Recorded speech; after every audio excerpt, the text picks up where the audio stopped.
오늘 함께 살펴보실 말씀은 빌립보서 2장 1절에서 11절 말씀입니다.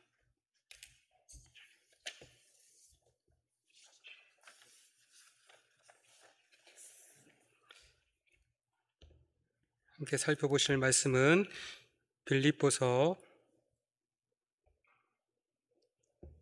2장 1절에서 11절 말씀입니다. 다 찾으셨으면 저와 함께 교독하시겠습니다. 제가 먼저 2장 1절 읽겠습니다.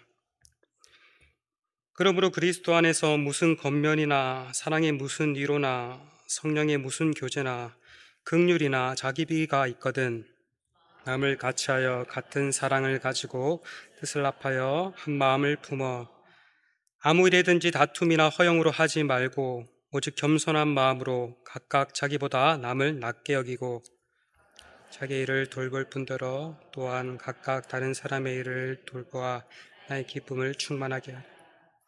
네 안에 이 마음을 품으라. 곧 그리스도 예수의 마음이니 이는 근본 하나님의 본체이시나 하나님과 동등됨을 취할 것으로 여기지 아니하시고 오히려 자기를 비어 종의 형체를 가지사 사람들과 같이 되셨고 사람의 모양으로 나타나사 자기를 낮추시고 죽기까지 복종하셨으니 곧 십자가에서 죽으심이라.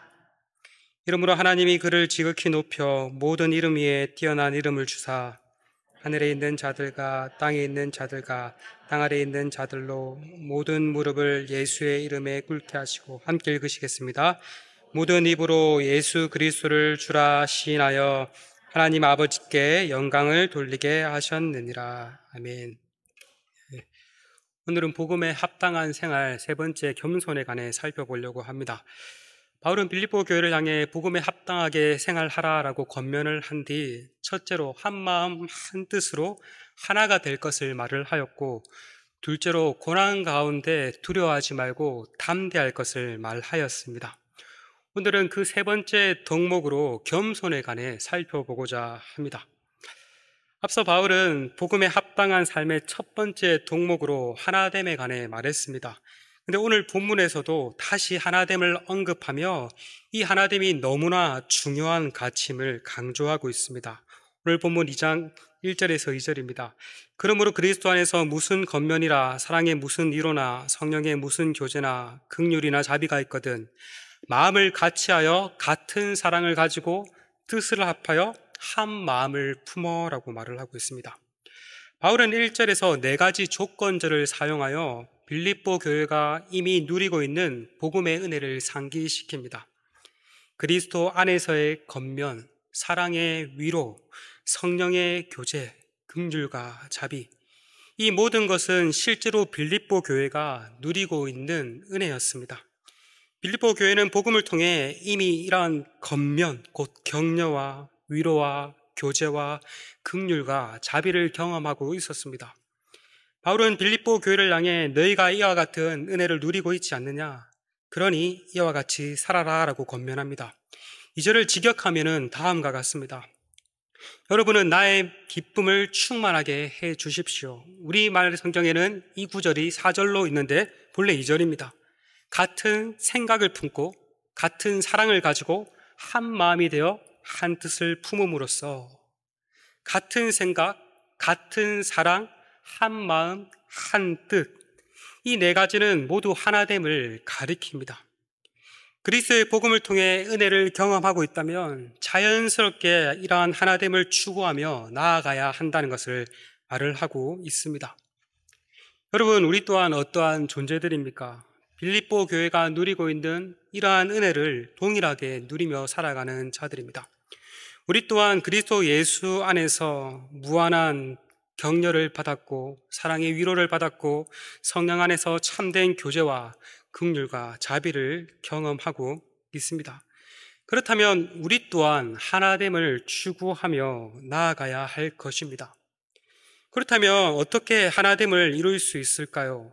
바울은 하나됨의 구체적인 지침을 알려줍니다. 3에서 4절입니다. 아무 일에든지 다툼이나 허영으로 하지 말고 오직 겸손한 마음으로 각각 자기보다 남을 낮게 여기고 각각 자기 일을 돌볼 뿐더러 또한 각각 다른 사람의 일을 돌보아 나의 기쁨을 충만하게 하라. 먼저 바울은 이렇게 행동하지 말라라고 말을 합니다. 어떻게 행동하지 말라라고 말을 합니까? 다툼이나 허영으로 하지 말라라고 말을 합니다. 여기서 다툼이란 자신의 유익을 위해 경쟁하고 분열하는 행위를 가리킵니다. 예를 들어서 우리 부서가 다른 부서보다 더 잘하기 위해서 경쟁을 하는 것, 교회 안에서 자신의 세력을 만드는 것, 파벌을 형성하는 것이라고 할 수 있습니다. 이 모든 것들이 결국 자신의 유익을 위한 것입니다. 또한 허영이란 헛된 영광이라 할 수 있는데 자신을 가장하여 사람들로 하여금 인정을 얻고자 하는 태도를 가리킵니다. 늘 사람들의 시선을 의식하고 사람들에게 인정을 받기 위해서 신앙생활을 열심히 하는 것, 비싼 명품으로 치장하여 자신의 가치를 증명하고자 하는 것, SNS에 가장한 일상을 올려 좋아요와 관심을 얻고자 하는 것이라 할 수 있습니다. 이러한 다툼과 허영은 자기 중심성에서 비롯됩니다. 마르틴 루터는 인간의 죄성을 이렇게 표현했습니다. 인간은 자기 자신 안으로 굽어 있다. 한 번 더요. 인간은 자기 자신 안에 굽어 있는 존재다. 인간은 본래 하나님과 이웃을 향해 열리도록 창조되었습니다. 그러나 죄로 인해 자기 자신에게로 굳고 닫혀버린 존재가 되었습니다. 하나님을 사랑하고 이웃을 사랑해야 하는데 하나님보다 자기 자신을 더 사랑하고 이웃보다 자기 자신을 더 우선시하는 존재가 되었습니다. 이처럼 죄는 인간으로 하여금 자기 자신 안으로 굽게 만들어 버립니다. 이러한 자기 중심성은 결국 공동체를 분열시키고 하나됨을 깨트려 버립니다. 그러나 복음은 그런 인간을 다시 하나님과 이웃을 향해 활짝 열리도록 만듭니다. 그래서 바울은 이렇게 말을 합니다. 3절 하반절에 오직 겸손한 마음으로 각각 자기보다 남을 낮게 여기고, 앞서 다툼과 허영으로 하지 않는 것이 소극적인 행위라면 바울은 적극적으로 겸손함을 추구하라고 말을 하고 있습니다. 그러나 겸손을 추구하는 것은 당시 사회의 가치와 전혀 반대되는 행위였습니다.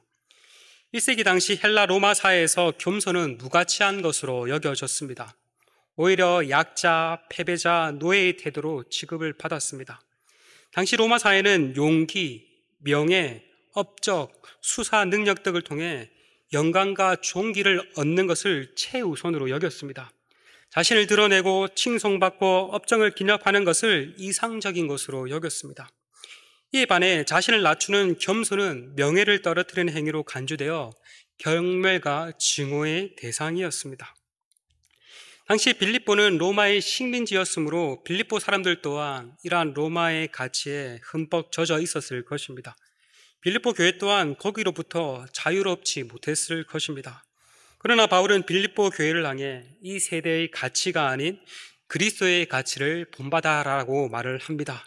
대세를 따르지 말고 대세에 역행할 것을 촉구하고 있는 것입니다. 그런데 바울은 겸손의 최고의 모델을 제시합니다. 바로 그분이 누구입니까? 예수 그리스도이십니다. 예수님이야말로 최고의 겸손의 모델이다. 그러니 이분의 마음을 품어라 라고 말을 합니다. 오늘 본문 2장 5절에서 8절입니다. 우리 함께 읽어 보시겠습니다. 시작. 너희 안에 이 마음을 품으라. 곧 그리스도 예수의 마음이니 그는 근본 하나님의 본체이시나 하나님과 동등됨을 취할 것으로 여기지 아니하시고 오히려 자기를 비워 종의 형체를 가지사 사람들과 같이 되셨고 사람의 모양으로 나타나사 자기를 낮추시고 죽기까지 복종하셨으니 곧 십자가에서 죽으심이라. 예수님의 전생애를 한마디로 요약하면 겸손이라고 할 수 있습니다. 예수님은 처음부터 하나님의 본체, 곧 하나님이셨습니다. 그런 하나님이 자신을 비워 사람이 되셨습니다. 하나님으로 가지신 모든 영광과 존세를, 건세를 다 비우시고 사람이 되셨습니다. 하나님이 사람이 되셨다. 이것은 엄청난 낮아짐입니다. 왜냐하면 창조주가 피조물이 되신 것이기 때문입니다. 뿐만 아니라 예수님은 그냥 사람이 아니라 다 자란 성인이 아닌 연약한 아기의 모습으로 태어나셨습니다. 예수님은 화려한 왕궁이 아닌 더러운 구유에서 태어나셨습니다. 예수님은 30년간 가난한 목수의 아들로 사셨고 공생의 3년 동안 머리 둘 곳 없이 정처 없이 떠돌아 다니셨습니다.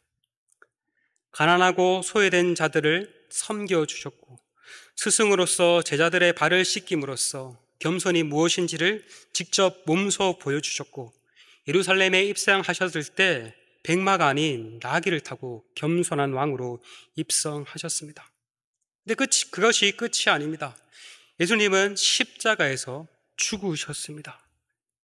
예수님께서 십자가에서 죽으심은 겸손의 극치라고 할 수 있습니다. 하나님이 사람이 되신 것도 엄청난 낮아짐인데 예수님은 죽기까지 자신을 끝까지 철저히 낮추셨습니다. 그렇게 함으로써 이 땅의 겸손을 다시 회복하시고 우리로 하여금 그리스도의 겸손에 참여하는 자가 되게 하셨습니다.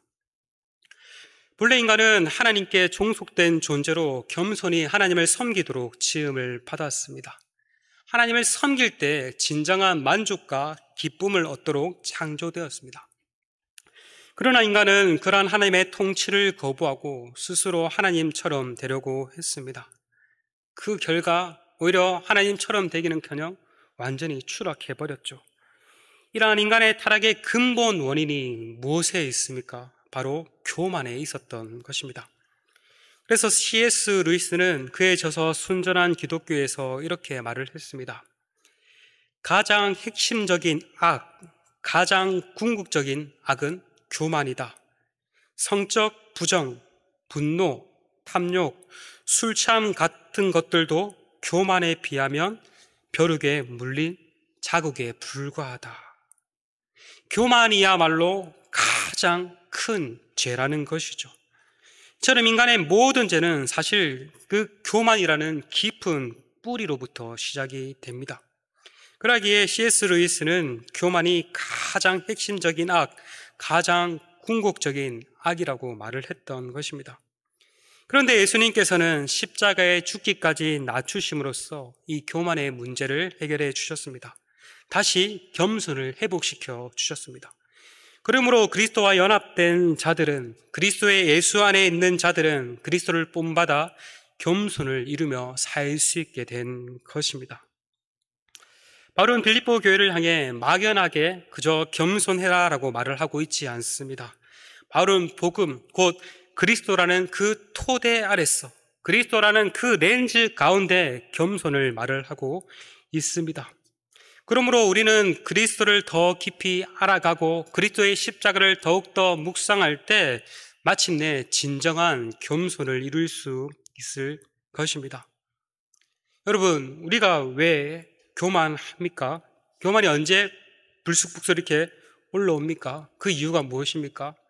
그것은 바로 자신의 실체를 잘 모르기 때문입니다. 나 정도면 좀 괜찮은 사람이지, 나는 꽤 쓸모 있는 사람이야 하며 스스로를 가대평가하며 살아가기 때문입니다. 그러나 복음은 우리의 실체를 직면하게 만듭니다. 우리가 어떠한 존재인지 샅샅이 제대로 보게 만듭니다. 자신이 얼마나 무가치한 존재인지, 자신의 죄가 얼마나 큰지, 자신이 얼마나 비참한 존재인지 복음은 비로소 그것을 보게 하고 깨닫게 합니다. 복음은 마치 한없이 우리를 바닥으로 내동당이 치는 것 같습니다. 그래서 그 자리에서, 그 바닥에서 그리스도를 보게 합니다. 그리스도를 발견하게 합니다. 그리고 마침내 그리스도와 함께 한없이 높은 곳으로 끌어올려 버립니다. 세상은 스스로를 높이고 드러내며 자신의 영광을 추구하라고 끊임없이 속삭입니다. 그러나 복음은 자신을 높이는 자는 낮아지고 자신은 낮추는 자가 높아진다고 말을 합니다. 그리스도를 높이신 하나님께서 마치 우리도 그리스도와 함께 높여주실 것이라고 말을 하고 있습니다. 바울은 복음에 합당하게 생활할 것을 말을 하며 세 가지를 말을 했습니다. 첫 번째는 하나됨, 두 번째는 담대함, 세 번째는 겸손입니다. 여러분, 하나됨과 담대함과 겸손. 어떻습니까? 이것을 추구하며 나아가는 것은 너무나도 쉬운 일이 아닌 것 같습니다. 사실 이 모든 가치는 우리 안에서 결코 이루어낼 수 없는 것들입니다. 오직 복음 안에서 그리스도 예수 안에 있을 때 비로소 이루어질 수 있는 것입니다. 우리가 어떻게 하나됨을 이룰 수 있겠습니까? 십자가 구속을 통해서 우리를 하나 되게 하신 그리스도를 기억할 때 우리는 참된 하나됨을 이루어 갈 수 있습니다. 우리가 어떻게 고난 가운데 담대할 수 있습니까? 십자가를 참으신 예수 그리스도를 기억할 때 우리는 고난 가운데 담대히 살아갈 수 있습니다. 우리가 어떻게 겸손할 수 있습니까? 죽기까지 자신을 낮추신 그리스도를 기억할 때 겸손할 수 있습니다. 이처럼 하나됨과 담대함과 겸손함은 우리가 그리스도 안에 있을 때, 그리스도를 바라볼 때 이루어갈 수 있는 것입니다. 뿐만 아니라 성령께서도 우리를 이끌어 주실 것입니다. 연합의 끈인 성령께서 우리를 하나로 연합하시고 고난 가운데 흔들리지 않는 담대함을 주시고 우리를 날마다 겸비케 만들어 가실 것입니다. 그러므로 우리는 날마다 그리스도를 바라보며 성령을 의지하는 가운데 복음에 합당한 삶을 살아갈 수 있을 것입니다. 바르기는 복음을 경험한 자답게 복음에 합당하는 삶을 살아가는 우리 모두가 되길 소망합니다. 그래서 정말 우리부터가 먼저 어떻게 하면 이 공동체를, 그리스도께서 하나가 되게 하신 이 공동체를 하나로 만들 수 있을까? 하나 되는 일에 더욱더 힘쓰며 적극 참여했으면 좋겠습니다.